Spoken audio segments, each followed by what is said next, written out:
Hello master. ఏమండే madam గారు, ఇవాళ మనం తింటే మనసుకి కడుపుకి సూపర్ హాయిగా ఉండే మంచి ఫ్రూట్ కస్టర్డ్ గురించి మాట్లాడుకుందాం అండి. చల్లటి ఫ్రూట్ కస్టర్డ్ మీద నేతిలో వేయించిన జీడిపప్పు పలుకులు జల్లుకొని తినండి.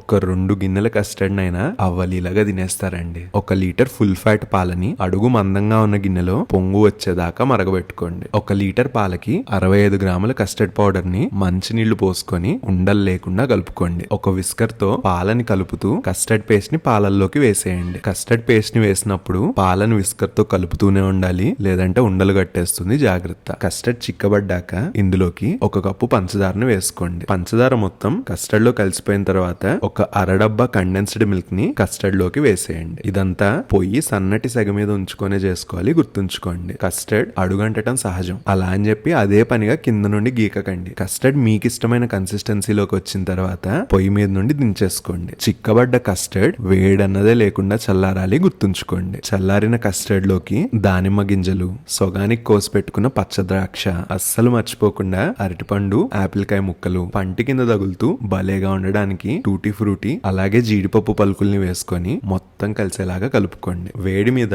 కస్టర్డ్ లో పళ్ళ ముక్కలు కలిపారంటే పళ్ళ ముక్కలన్నీ నీళ్లు కారిపోతాయి, గుర్తుంచుకోండి. తయారు చేసుకున్న కస్టర్డ్ ని కొంచెం సేపు ఫ్రిడ్జ్ లో పెట్టుకొని చల్లబడిన తర్వాత తినండి. మన కడుపే పెద్ద ఫ్రిడ్జ్ అంటారా, వెంటనే లాగిచ్చేసేయండి. కస్టర్డ్ తినే ముందు జీడిపప్పుని నేతిలో వేపుకొని కస్టర్డ్ పైన జల్లుకొని తినండి. రుచి ఇంకా అదిరిపోతుంది. ట్రై చేసి ఎలా వచ్చిందో పక్కా కమెంట్ చేయండి.